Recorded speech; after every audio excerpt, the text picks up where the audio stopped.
Greetings of the day. Today we will be seeing about the extra embryonic mesoderm, which includes the amnion and then the chorion, and also the further implantation. Okay, so today we will be learning about the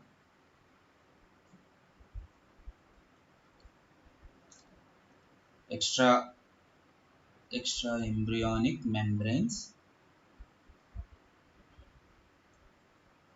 and the implantation. So, which is actually should be followed by the formation of the placenta also, as it is a very important topic. I will cover it extensively in other video. So today, just we will be seeing the formation of the extra embryonic membranes and then the implantation. So when we say the extra embryonic membranes, so usually the amnion and the chorion will be there. Okay, so the first of all the amnion and then the chorion. So these are the extra embryonic membrane, and here so let us discuss about the first of all the amnion here, so which is an important 3 marks question. So here it is an extra embryonic membrane, as the name itself is saying, that loosely envelops the embryo, forming an amniotic sac and filled with the amniotic fluid, and which is a thin. Okay, so we can take down it as the thin extra embryonic thin extra embryonic membrane, and then after this one it is filled with the envelops the embryo forming an amniotic sac. So forms the amniotic sac and it is filled with the amniotic fluid. Amniotic fluid. So that is how the a simple definition we can say. And the amniotic sac is lined by the ectodermal cells of the inner cell mass. So that is the ectodermal cells, so which is the important point to be noted. Ectodermal cells of the inner cell mass, so I will abbreviate it as ICM. Okay, so inner cell mass and then the amniogenic cells of the trophoblast. So as the amniotic sac enlarges during the late embryonic period, so what is happening is that it is enlarging. So the reason is simple: due to the collection of the more amniotic fluid, and the amnion gradually surrounds the whole embryo and enshrouds the developing umbilical cord. Okay, so now the amniotic cavity which grows at the expense of extra embryonic coelom. So grows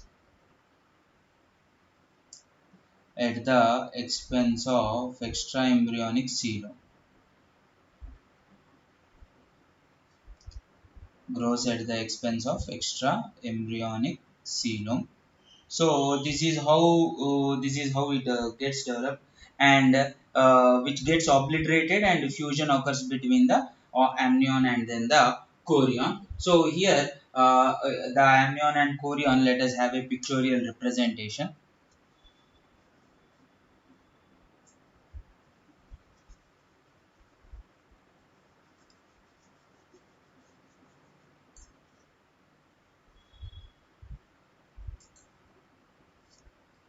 So here the first of all,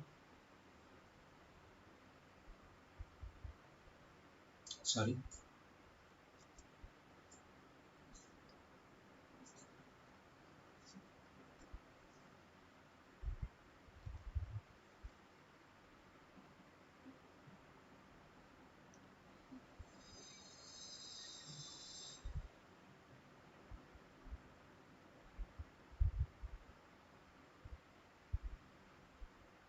Okay, so first of all this is this one, and then here what is happening is that here a slowly developing the embryo will be there with its upper end here, and more or less as a human face, and then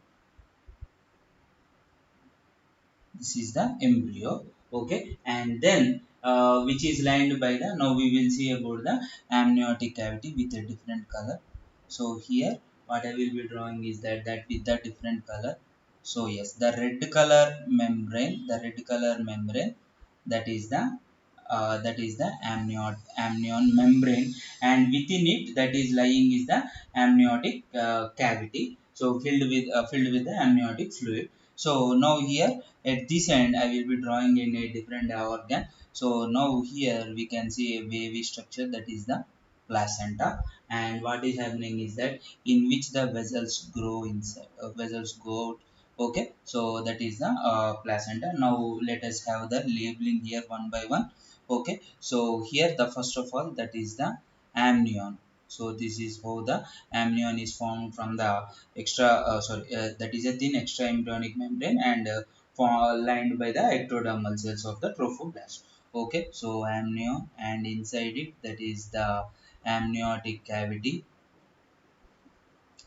that is the amniotic cavity. And here this is the what the placenta, this is the what the placenta. And here this is the chorionic cavity. So this is the chorionic cavity. So that is the extra embryonic coelom. And here this is the chorion, this is the chorion. And here the most importantly, here this will come the allantois. So in the last video I think we have seen about the allantois. Okay, so this is how the amniotic fluid and amniotic sac is seen. And this is now let us try to understand what is actually the amniotic fluid. Okay, so amniotic fluid, or before going further about the composition of the amniotic fluid, let me say the embryo is suspended within the amniotic sac. Okay, so surrounded by a double layered thin membrane, so that is the amnion and then the chorion. Okay, so in the further stage, in the further stage, when we see, okay, so first of all let me draw in a simpler way. Okay, so here that will be the placenta here. And here the developing baby will be there. Okay, so that is the embryo. And then comes the another layer here, so that we will be drawing like this.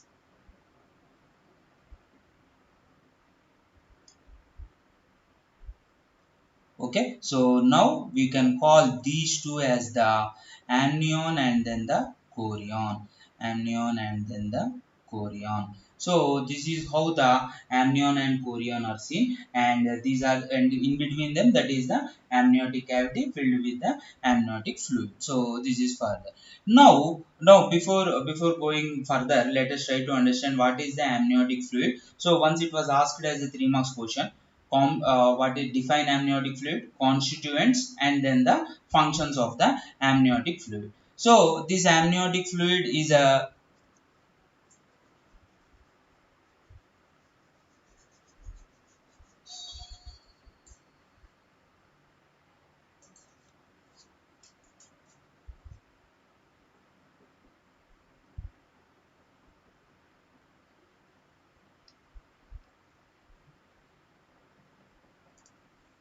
amniotic fluid. So it is a clear watery fluid actually. So that is a clear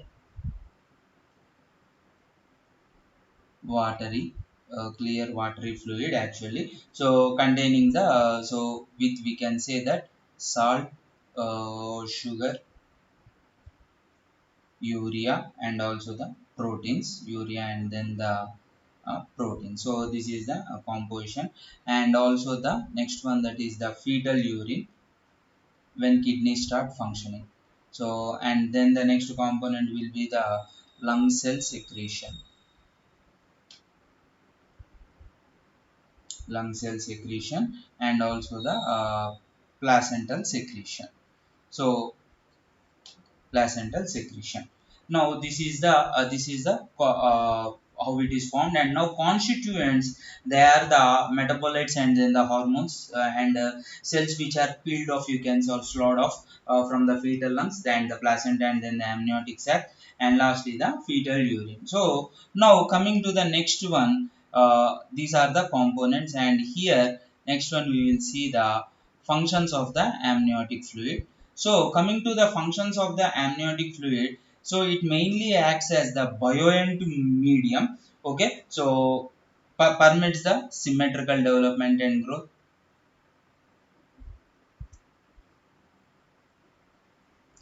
permits the symmetrical development and growth. And then here after this one, permits, and then water cushion, provides a water cushion,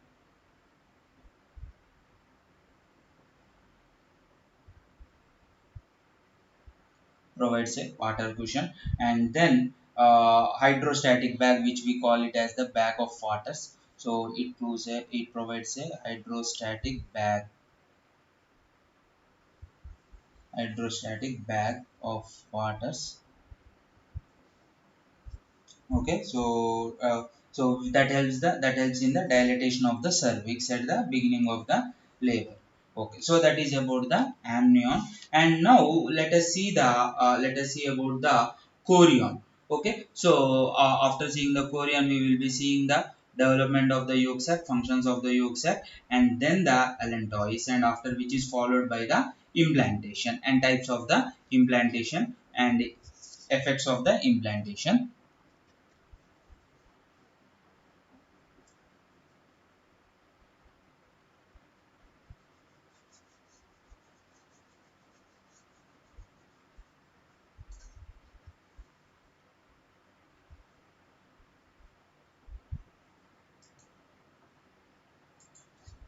So now let us try to understand the nuances of the chorion. So now coming to the chorion, it is a extra embryonic mesoderm that forms in the formation of the placenta and formed by the somatopleuric layer actually.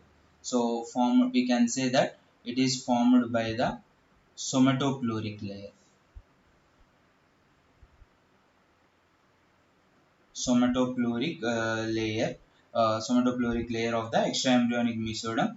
And from this one, numerous villi will be arising from the chorion, so that we will see in the next video, where we will be dealing with the formation of the placenta.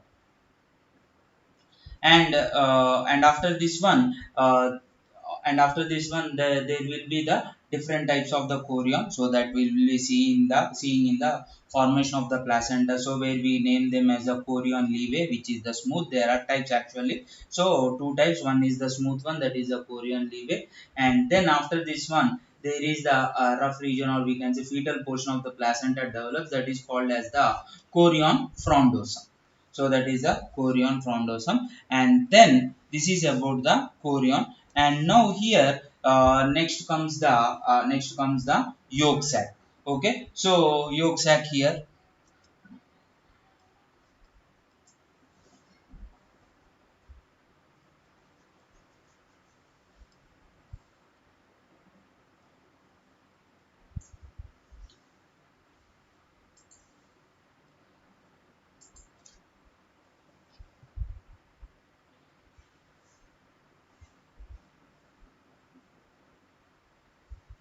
Okay, so yolk sac, first of all, let us try to understand what is the yolk sac. Here, that is an endodermal sac lying ventral to the embryo. So that is the endodermal sac, that is basically an endodermal sac ventral to the embryo, so that is the yolk sac definition, we can say. And here, it hardly contains any nutritive substance in the human beings. And the first element seen within the gestational sac during the ultrasonography, particularly during the weeks 5th to 7th. Actually, the development of the yolk sac, when we see, it passes through the different phases. Okay, so development of the yolk sac, mainly it develops from the cavity of the blastocyst, which is called as the blastocyst. In one of our previous videos, we have seen the formation of the blastocyst, and the cavity of the blastocyst is called as the blastocele, from which we will be seeing the development of the yolk sac. And it passes through the three phases. Okay, so it passes through the three phases. So what are the three phases? That is the primary yolk sac, and next one, that is the secondary yolk sac, and lastly, that is the tertiary yolk sac. Okay, so this is how the primary, secondary, and then the tertiary will be seen. Now here the primary yolk sac. Okay, so now let us try to understand the primary yolk sac. What is it doing is that the cavity of the blastocyst. So now how the cavity of the blastocyst, which is called as the blastocele, is converted to the primary yolk sac. In one line we can conclude that when it is lined by the flattened cells. Okay, so when it is lined by the flattened cells of the endoderm, when it is lined by the flattened cells of the endoderm of the embryoblast. Okay, so then we will call it as the primary yolk sac, and which has got a name called as the Husser's membrane, or simply the Husser membrane. Okay, so now the cavity of the blastocyst is called as the blastocele, and it changes its name into the primary yolk sac when it is lined by the flattened cells. Okay, so and it is attached to the undersurface of the embryonic disc. So at the end of the second week. Now after this one, then we will then how the primary yolk sac is converted into the secondary yolk sac. So in the phase wise we can say, now the flattened will become cuboidal. So that means when the flattened becomes cuboidal, then that is called as the secondary yolk sac. And most importantly, the appearance of extra embryonic coelom. Okay, so when the extra embryonic coelom, when the extra embryonic coelom appears, then the primary yolk sac is converted into the secondary yolk sac. And one another striking change which we have to be seen is that the cells lining the yolk sac becoming the cuboidal. And now lastly the tertiary or the definitive yolk sac. So it is the remnant actually. So it is when the in the previous video we have seen the foldings of the embryo. Okay, so the portion of the yolk sac which is not taken up inside.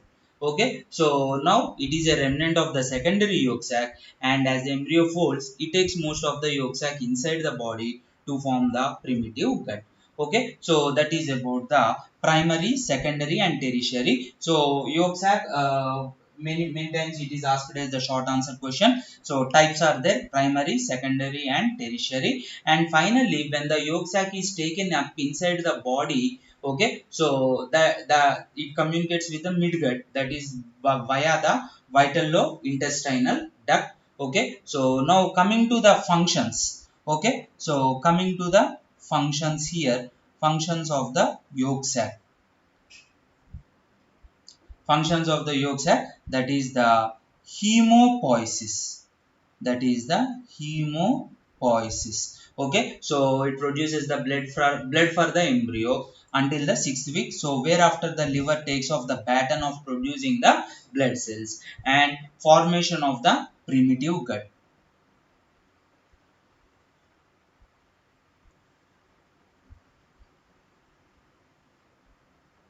Formation of the primitive gut.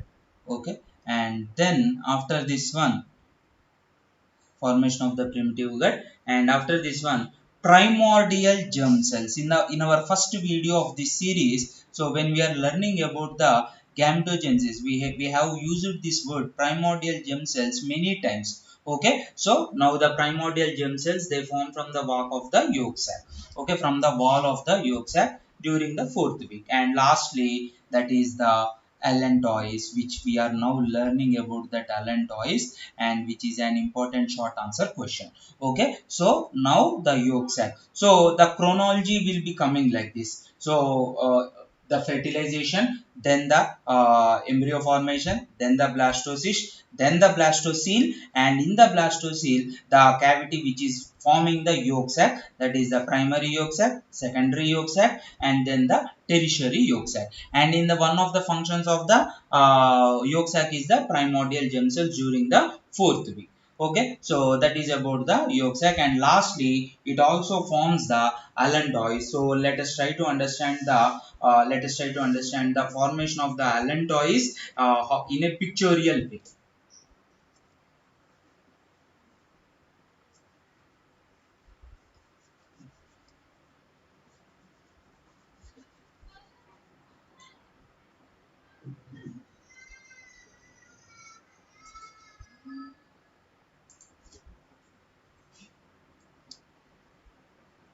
So now, first of all, let us write allantois. Okay, so this allantois, it is also called as the allanto enteric diverticulum. So allanto enteric diverticulum. Okay. So now this allantoenteric diverticulum, what is that one? Or simply we can call it as the allantois. Okay. So now which is developing from the caudal weak of the yolk sac. Okay. So which is developing from the caudal wall. Sorry. So that is the caudal wall of the yolk sac. Caudal wall of the yolk sac on 16th day of the development. On 16th day of the development, and then after this one, what is happening is that it extends into the yolks, it extends into the connecting stalk, extends into the connecting stalk.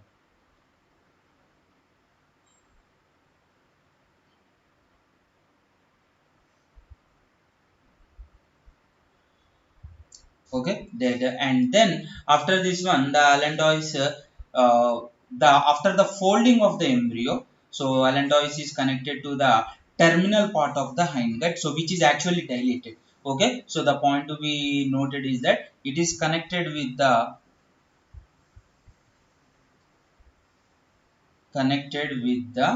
dilated terminal part, dilated terminal part of the hindgut, dilated terminal part of the hindgut, so that is called as the cloaca. So that means the allantois is getting connected. Okay, so allantois is connected with the dilated terminal part of the hindgut called as the cloaca. And now coming to the functions,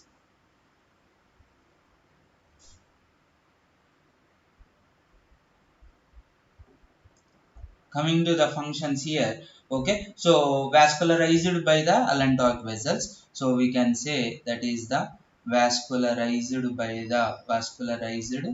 by the allantoic vessels.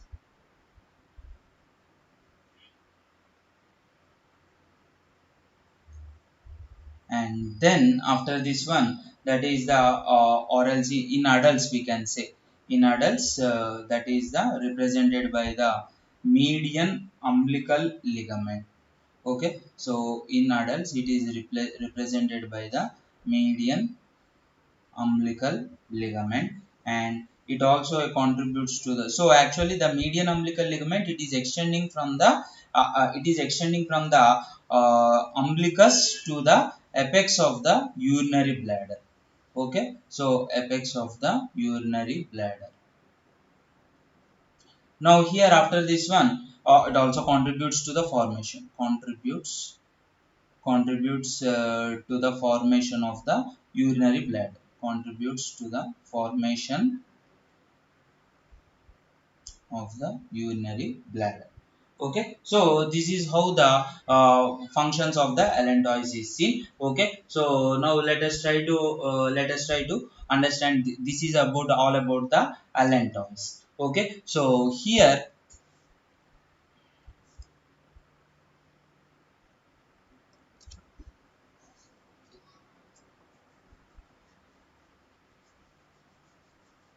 let us have a pictorial representation of the allantois here.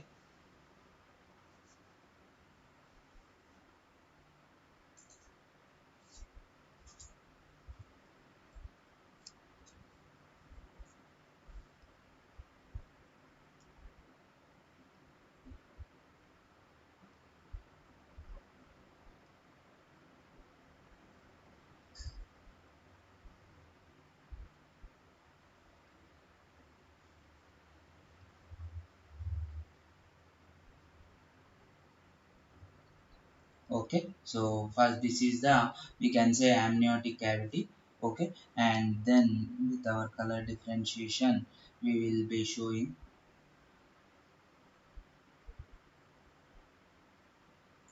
So here this is the allantois. Okay, so and here this is the, how the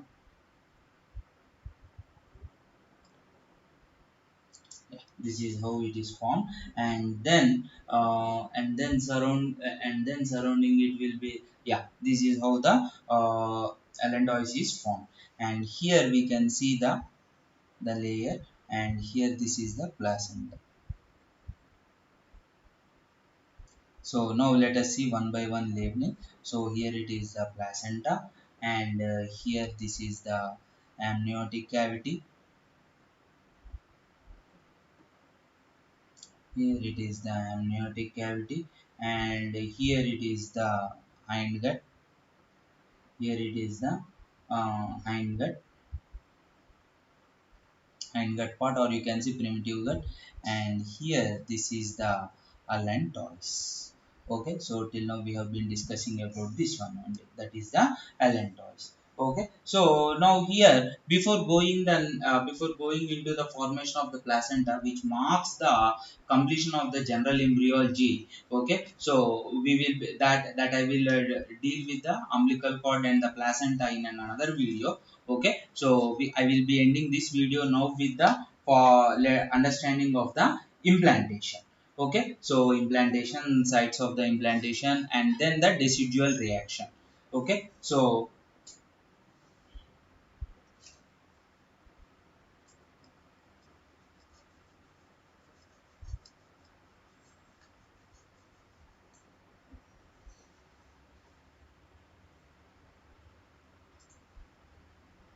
now let us try to understand the implantation. So here,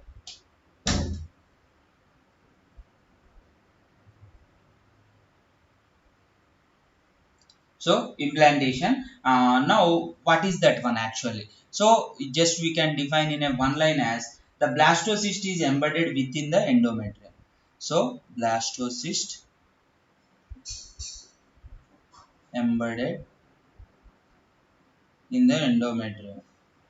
Blastocyst embedded within the endometrium. Okay, so that is called as the implantation, that is defined as the implantation.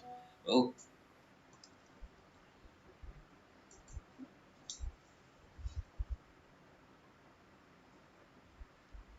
that is called as the implantation. Okay, and now within the endometrium, and then the intimate contact intimate contact of the fetal and maternal tissues occurs by the implantation of the blastocyst.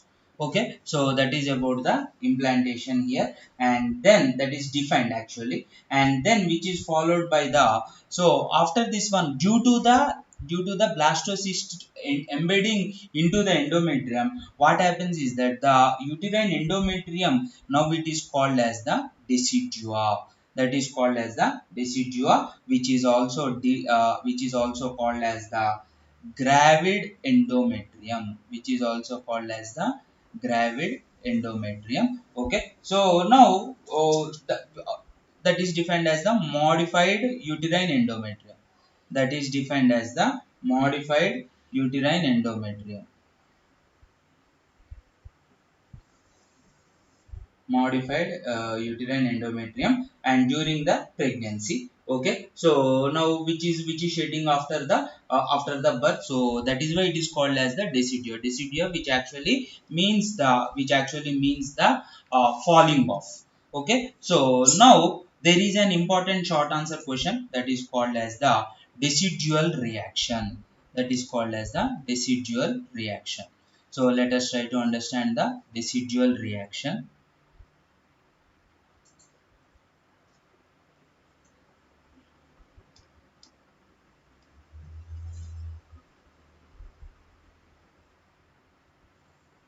It's an important 3 marks, or sometimes even it is asked as the 6 marks question also. Okay, so decidual reaction. So decidual reaction, what is happening is that the uterine endometrium is changed into the, so just a moment.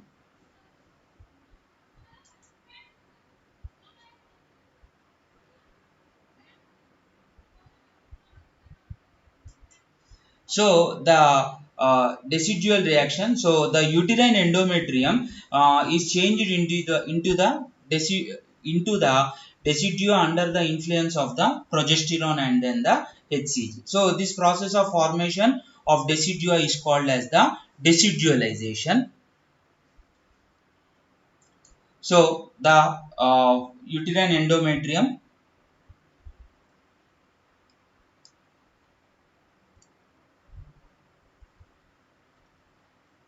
the uterine endometrium is changed into the decidua. Okay, so is changed into the decidua here under the influence of the progesterone and then the HCG. So this process of the formation is called as the decidualization. So now the uterine and that is called as the decidualization, and changes that occur in the uterine endometrium constitutes the decidual reaction. Okay, so now coming to the features, what is happening is that the stromal cells, they become enlarged. So stromal cells, it becomes enlarged, and then filled with the become enlarged, filled with the glycogen, and then filled with the glycogen and then the lipid. So now which they are called as the decidual cells. Okay, now after this one, due to the increase of the intercellular substance, due to the increase of the intercellular substance, what is happening is that the endometrium becomes edematous. Endometrium becomes edematous, and after this one the endometrial arteries become tortuous. Tortuous endometrial arteries. Now after this one, the which is followed by the enlarged endometrial glands, enlarged, and also the tortuous endometrial glands, tortuous endometrial glands. Okay, so now that's the functional layer. Actually what is happening is that around the gestational sac becomes the thick, and now that is called as the high thick, highly soft, highly vascular and rich in nutrients, that is called as the decidua. And then after this one, the parts of the decidua. Okay, so now these parts of the decidua can be understood in a pictorial way.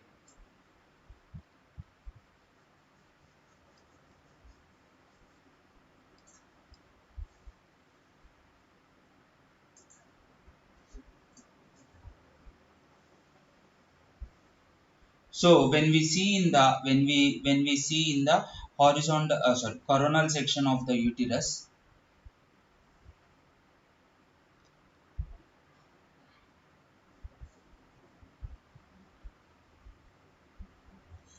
Okay, so here it is the file.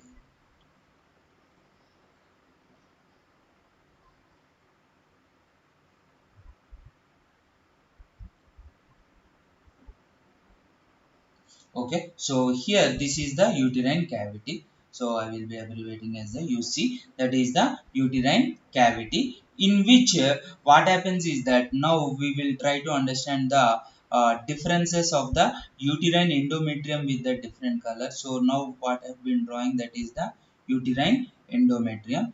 Now here what is happening is that the implantation has occurred, and now this is the gap which we have shown here, that is the that is the developing embryo will be seen. Okay, so the cells are arranged at the one end, which we will call waiting is a embryonic pole, and the opposite end is the embryonic pole.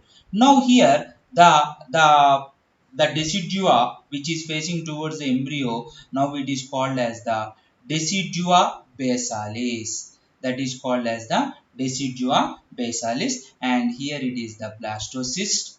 Here it is the blastocyst, and then this is the myometrium of the uterus.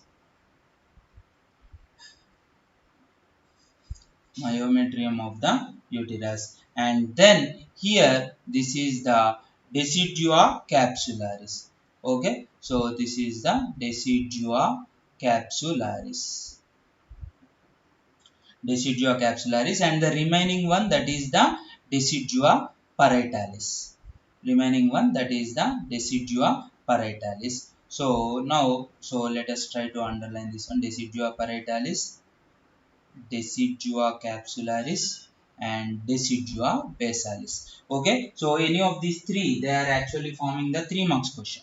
Okay, so now let us try to understand each by one. So now the decidua basalis. Okay, so now the first one, that is the decidua basalis, that is the part of the decidua which lies deep to the developing embryo. So this is the region, this is the region. What is happening is that that is the part of the endometrium lying deep to the developing embryo. That is why it is called as the decidua basalis. And now after this one, next one, that is the decidua capsularis, that is forming a capsule around the embryo. Okay, so that is forming a like a capsule of the embryo. That is, so that is why this line is, this red line is called as the decidua capsularis. And lastly, the rest of this one, that is the, so that means only this area. So this wavy line what I have been drawing, that is the decidua capsularis. As the name itself is saying, it is forming the capsule. Now after this one, the remaining part, that is called as the decidua parietalis. Now after this one, the next concept will be the development of the placenta, which I will deal extensively in other video. So thank you for now.